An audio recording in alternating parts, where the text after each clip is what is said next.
Queridos, foi algo simples que o Senhor colocou em meu coração e eu quero tentar compartilhar rapidamente com a vida dos irmãos aqui nessa noite.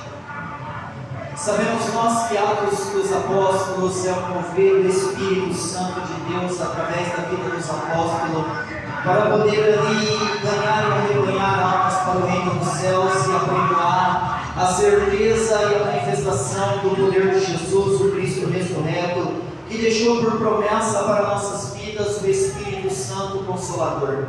Sabemos nós que a vida e o ministério do apóstolo Paulo, ele se assemelhou muito a Cristo, não somente pela sua prática e pela sua conduta ministerial, pela sua ousadia de falar e combater os falsos ensinos, ou a falsa religião, ou os falsos líderes, a qual Paulo ele tinha grande zelo e grande sabedoria dos céus e poder dos céus para poder combater essas práticas, mas Paulo ele se assemelhava muito a Jesus Cristo de Nazaré, não somente pelas suas práticas de ensino, não somente pelos seus cuidados que ele demonstrava, pela verdade do Evangelho na qual ele tinha crido, na qual ele tinha sido impactado, na qual ele tinha sido transformado, mas Paulo ele se assemelhava muito a Cristo pela sua conduta e pela sua prática de vida, ou pelas suas ações antes mesmo das suas palavras, ou as suas ações depois da sua palavra ministrada. Paulo demonstrava como prática de vida, assim a semelhança com o nosso Senhor Jesus Cristo de Nazaré, a qual ele diz que ele era simplesmente a imagem e semelhança de Cristo, e que se as pessoas quisessem refletir e olhar para ele, deveriam olhar para ele não por causa dele, mas por causa da presença de Cristo que habitava na vida dele. E nós temos aqui falado e temos ministrado e temos aprendido nas nossas vidas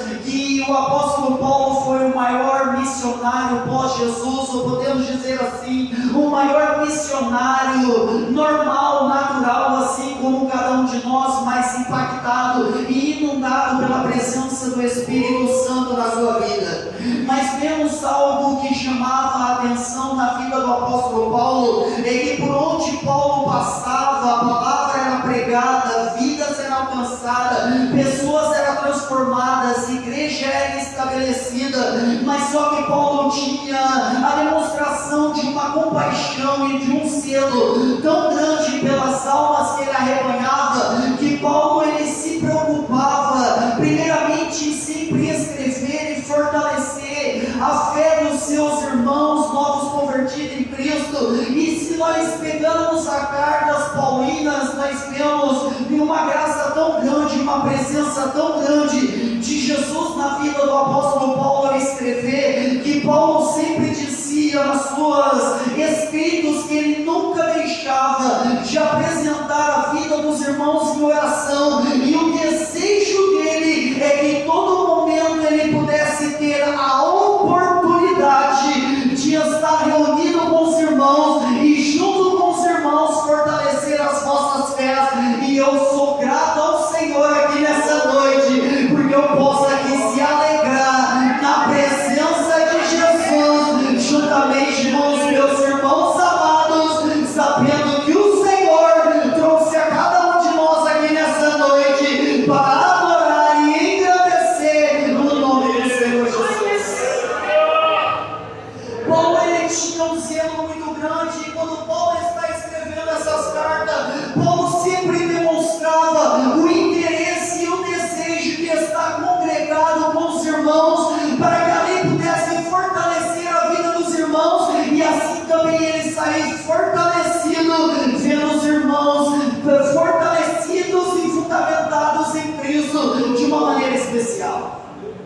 Sabemos que Paulo ele passava por diversas regiões pregando o Evangelho de Cristo, mas Atos capítulo de número 20, no texto mencionado, nós vemos que Paulo está em Troade, e Paulo estando em Troade, Paulo vai entrar no cenáculo sobre o terceiro piso, o terceiro andar, e ele vai cultuar a Deus sobre aquele lugar, e ele vai trazer ensinamento da palavra para fortalecer a vida dos cristãos. Só que é interessante porque quando nós lemos as cartas paulinas e quando nós lemos o Evangelho, nós sempre se atentamos a algumas regiões especiais, onde homens de Deus entraram para inundar, impactar ali aquele ambiente pelo poder da pregação do Cristo ressurreto. Mas talvez nós nunca se atentamos, o mistério de Deus na vida de Paulo entrou de onde Paulo entra. Paulo ganha almas para o reino dos céus, Paulo edifica vidas daquele lugar, e quando Paulo sai daquele lugar, mesmo sem ele escrever nada acerca de Troade, ele diz assim: o meu desejo é que eu volte novamente sobre aquele lugar e veja meus irmãos fortalecidos no poder da palavra de Cristo. É tão profundo o relacionamento que Paulo tem com Troade, que quando nós temos Atos capítulo de número 16, no versículo de número 8, quando Paulo entra no versículo de número 7, de entrar na Ásia, o Senhor não deixa, o Espírito Santo diz não para o apóstolo Paulo, para que ele não entrasse na Ásia, ele desce para Mísia, de Mísia ele vai para Troade, e quando Paulo chega em Troade, Paulo vai ter a experiência de ter visão de Deus na cidade de Troade. E quando Paulo está em Troade, a Bíblia Sagrada diz que de noite ele tem uma visão, e os irmãos conhecem Atos 16, onde ele tem uma visão, onde um varão da Macedônia roga para que Paulo atravesse para a Macedônia e ajude-os, e quando Paulo vai, a igreja de Filipe é estabelecida pelo poder da palavra de Jesus. Então Troade é um lugar especial no coração de Paulo. Paulo diz em 1 Coríntios capítulo 16, versículo de número 9, que uma grande porta eficaz se abriu para ele, e essa porta foi a porta que em Troade foi dada a visão. Em 2 Coríntios capítulo de número 2, versículos 12 e 13, ele diz que a porta era grande, porque o Senhor havia aberto uma porta em Troade para a pregação do Evangelho. Troade era tão especial para o apóstolo Paulo que no momento da sua prisão romana, ele escreve a Timóteo, na segunda carta a Timóteo, capítulo de número 4 e versículo de número 13, dizendo para Timóteo, para que quando Timóteo viesse até ele, não se esquecesse de passar na casa de Carpo em Troade e pegasse a sua capa e pegasse os seus livros, os pergaminhos, e levasse para Paulo na prisão. Só que Paulo agora está em Troade.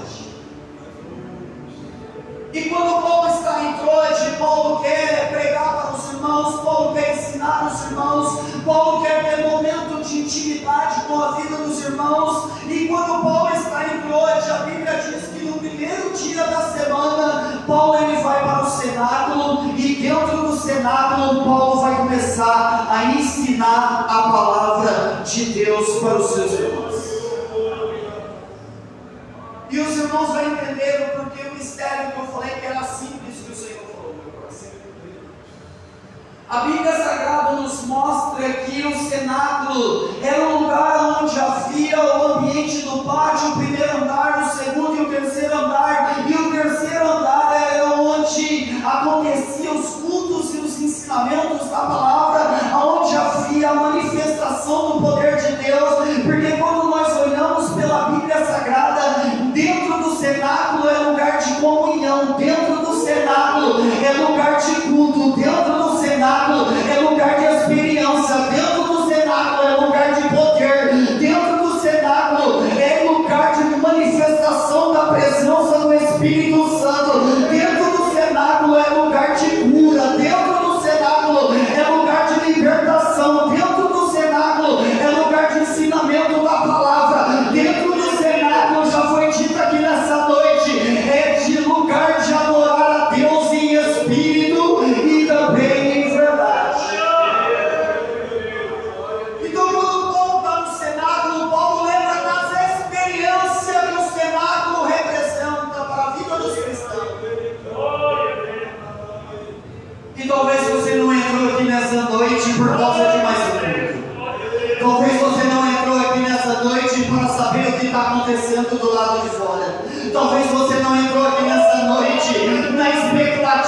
expectativa, aleluia, que alguma coisa diferente poderia acontecer na tua vida. Não, você entrou aqui nessa noite porque você sabe que você já teve experiência no culto. Você entrou neste lugar porque você sabe que dentro do cenáculo você já sentiu algo diferente na tua vida. Você sabe que dentro do cenáculo, por mais que as coisas lá fora estejam, aleluia, quebrada, atordoada, aprisionada acerca da tua vida, você sabe que dentro do cenáculo alguma coisa acontece na tua vida e você sai transformado, aleluia, pela tua experiência no cenáculo. Deixa eu dizer algo aqui para a tua vida.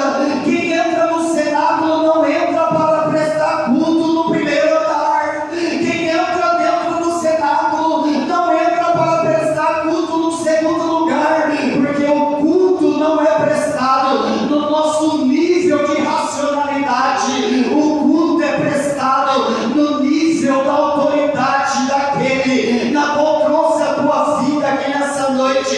Então você não veio aqui por causa do Anderson, você não veio aqui por causa do círculo de oração, você não veio aqui por causa do teu esposo ou da tua esposa, você veio aqui no culto, aleluia, no terceiro andar, porque você sabe que a presença dele está aqui, você sabe que a presença dele está aqui, e se você não sentiu, aleluia, a presença dele aqui nessa noite, eu te dou a oportunidade de você ser tocado pela presença do Espírito Santo aqui nessa noite.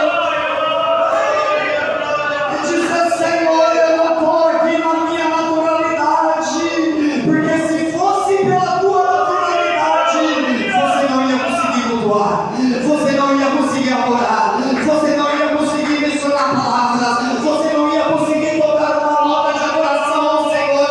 Se você tivesse aqui por causa da tua naturalidade, você não deveria conseguir abrir tua boca de adoração ao nosso Senhor Jesus Cristo. E Paulo está na experiência do Senado. Imagina Paulo, imagina a alegria dos irmãos de receber Paulo em Troade. Imagina. Não é maravilhoso quando nós recebemos alguém diferente na nossa casa? Não é maravilhoso quando alguém diferente entra na nossa empresa?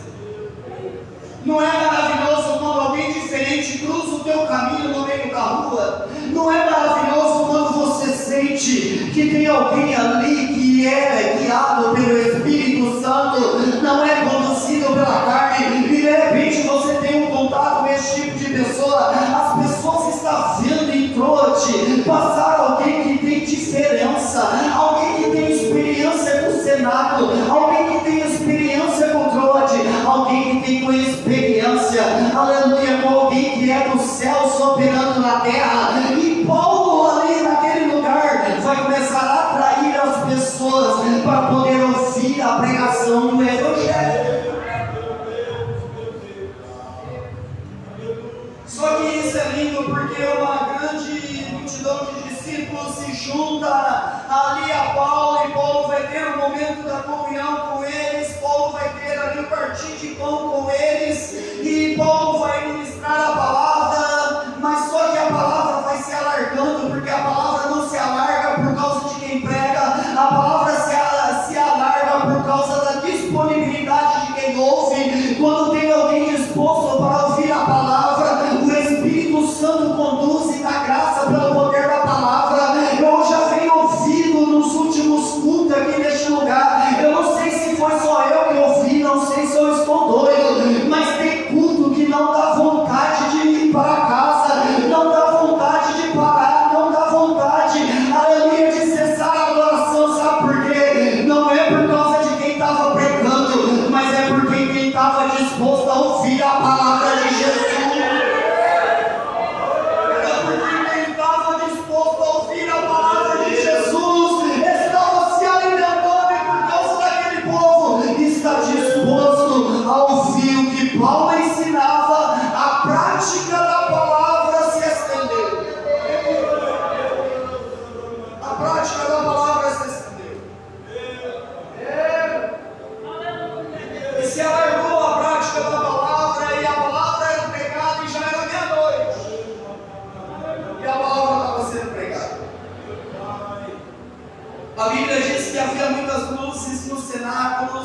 onde eles estavam juntos. Porque onde lamparinas acesas se reúnem, não tem trevas. Porque onde lamparinas acesas estão reunidas, o poder das trevas não prevalece. Porque onde tem luzes acesas, nada fica oculto diante dos olhos daquele que tudo vê. Por isso hoje as portas é apaga a luz. Porque com as luzes apagadas eu não enxergo o meu defeito.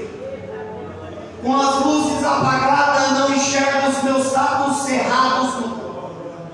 Porque as luzes apagadas não me permitem olhar olhos nos olhos daquele, aleluia, na qual nós temos uma comunhão.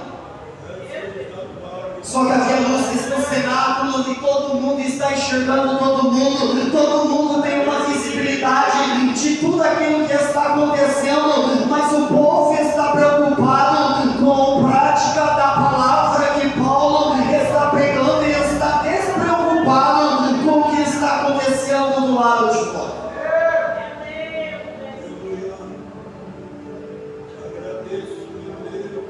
Só que havia ali um certo jovem chamado Eutico.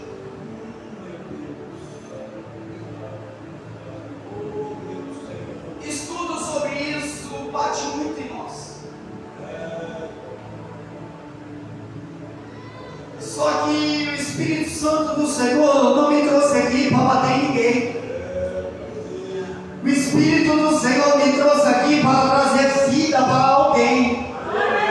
O Espírito do Senhor não me trouxe aqui para liberar palavras que vai trazer ali morte sobre a tua vida, não. Porque Paulo pregava a morte, mas a morte daquele que tinha poder e teve poder de ressuscitar. Então ele pregava a vida. Então se houvesse morte aonde Paulo estava, a morte não ia permanecer, porque aquele que tinha vida e vida abundante traria o morto à vida. E havia um certo jovem chamado Eutico, e esse jovem ele vai se assentar na janela. Aqui fala do perigo e do descuido que Eutico teve ao sentar na janela. Porque Eutico teve o trabalho de chegar no terceiro andar.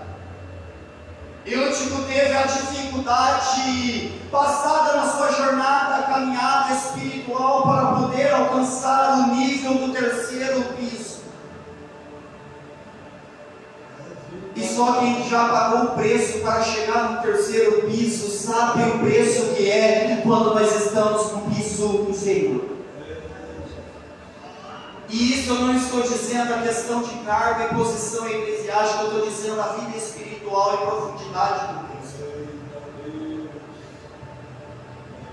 Porque se fosse escrever um livro hoje da sua história, se fosse pegar a tua vida espiritual com Deus do momento da tua conversão até o momento de hoje, com certeza daria um livro para ser publicado e edificaria muitas vidas por todo o processo que te fez a viver as experiências do cenáculo do mundo.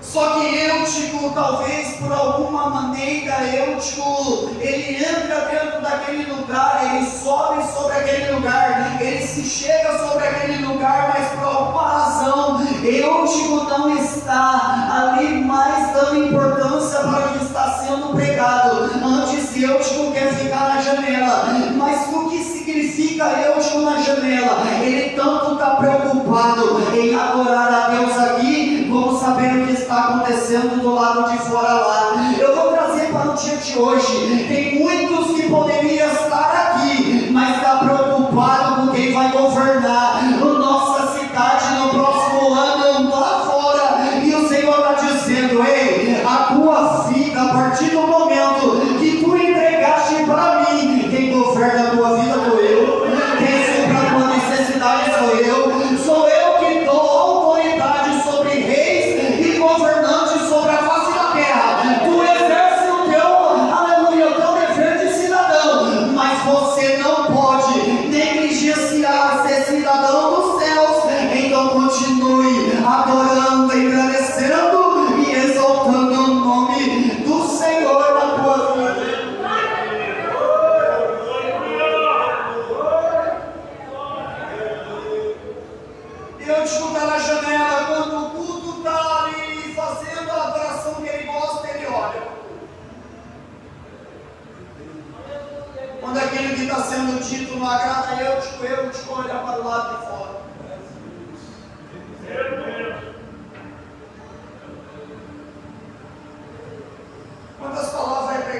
nossa igreja, irmãos, não queira ser obreiro, não. Mas que o Senhor te chamou, que o Senhor te dê graça e te capacite para que você seja um obreiro valoroso na presença de Jesus, porque o obreiro vê até o que não deveria ser visto. E não digo daqui, eu digo por onde a gente passa. A irreverência quando a palavra é pregada, quando o louvor é cantado, nada contra o louvor, eu amo o louvor. Atrai a presença, prepara o coração, mas prepara para quê? Para a palavra. Celular, mensagem, bate-papo do lado de fora, preocupado com outras coisas, está no seu cu.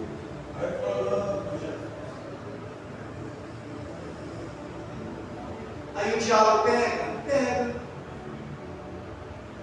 Porque eu estiver tomado de um sono profundo. E o sono profundo de que eu estiver tomado é tão profundo que eu cai, mas ele não cai para dentro. Porque o diabo, quando ele derruba alguém, ele não derruba dentro, ele derruba fora. Porque ele sabe que se ele derrubar dentro, a tua vida tem poder de trazer a vida para ele novamente. Eu vou dizer de novo, porque eu acho que você não entendeu.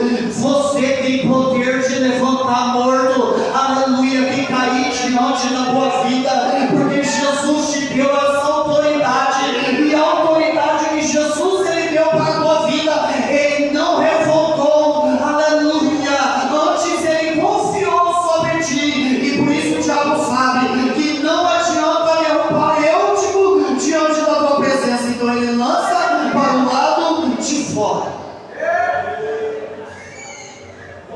Ele derruba Eutico fora. Só que quem está fora está vendo que Eutico caiu, mas caiu da onde? Da onde ele estava? Onde? Aqui dentro. Cantava onde? No Belém. Pregava onde? No Belém. Evangelizava por congregação pelo Belém. Mas o Senhor está dizendo, as pessoas estão olhando lá fora, aleluia, as possíveis quedas de Eutico, mas tem um pau lá em cima do altar, pregando a palavra, que está dizendo, se Eutico caiu para o lado de fora, as minhas palavras não têm poder de alcançar a vida dele neste momento, mas a minha ação, a minha atitude tem poder de alcançar. Então Paulo vira as costas para quem estava no culto e desce para o primeiro.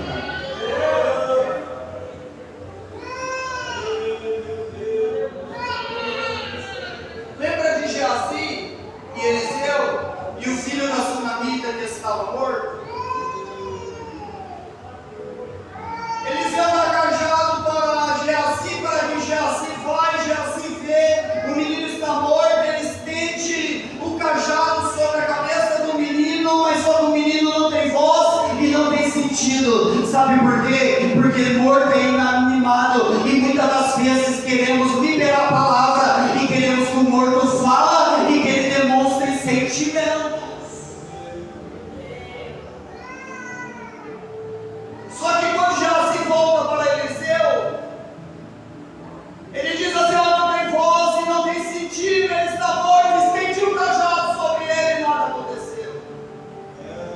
Eliseu diz assim, não, com quem está morto o negócio é diferente. Aleluia! Com quem está morto o negócio é diferente. Quem está morto não adianta estender o cajado.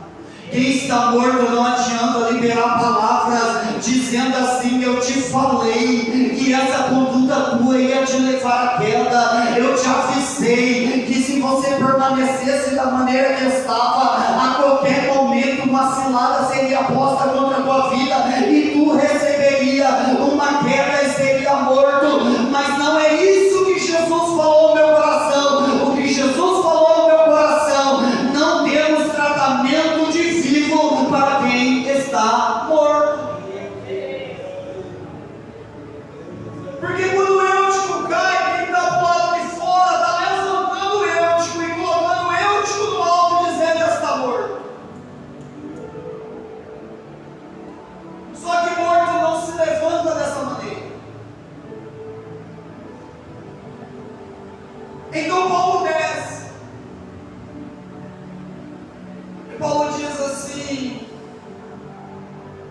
Quando chega lá no piso superior, o que ele diz? A princípio nada.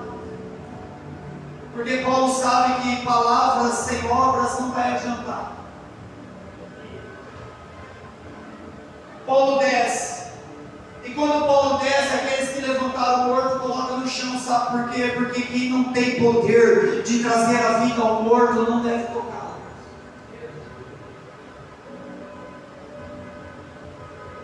Com ele no chão, Paulo não vai de cima dizer assim: levanta. Quem mandou ficar na janela? Paulo vai se inclinar diante de Deus. E quando Paulo se inclina diante de Deus, Paulo vai abraçar Deus. Aleluia. Tem pessoas aqui que só estão precisando de um abraço e não de uma palavra. Tem pessoas aqui que estão precisando de um abraço nessa noite. E foi isso que o Senhor falou no meu coração. O Senhor falou no meu coração. Tem pessoas aqui que estão precisando aquecer a vida, mas não é a palavra que vai aquecer, é o abraço. E esse abraço não vai vir de ordem natural, esse abraço virá de ordem espiritual. Aleluia, nessa noite, porque Paulo, usado pelo Espírito Santo, Paulo se inclina diante de Eutimo e ele abraça a vida de Eutimo. Olha lá, Eliseu em 2 Reis, capítulo de número 4, Geazi não é com um cajado, não é diferente. Eliseu ele vai, ele deita sobre o menino, coloca boca com boca, olhos com olhos, mão com mãos, e o corpo do menino começou a aquecer pelo abraço do profeta Eliseu. Ah, mas na hora do abraço, as pessoas estão dizendo assim: caiu, está morto, e ele caiu do culto da qual Paulo estava pregando, ele caiu do culto onde os crentes estavam adorando, ele caiu do culto onde eles pregam a ressurreição e a vida, e ainda que esteja morto viverá. Mas quando Paulo abraça Eutimo, ele diz assim: não alvoroçai, não alvoroçais, porque a alma ainda está nele. Sabe o que Paulo estava dizendo? As pessoas estão dizendo assim: ele morreu, mas o Senhor Jesus está dizendo: a alma ainda está nele, a alma me pertence, a alma, o diabo não tem poder sobre ela, porque quando a alma se for, todas elas virá para minha mão. E ele está dizendo: Eutimo ainda está com a alma, aí no lugar, e essa alma vai se mover pelo poder do Espírito Santo.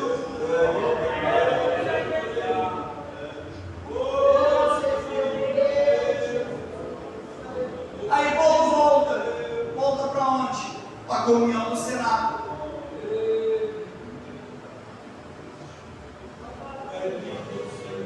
A atitude de Paulo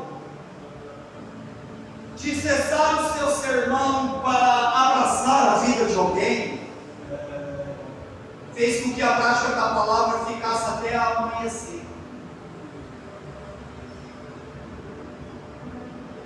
Você está entendendo por que nós precisamos valorizar mais a prática da palavra, mais com ação?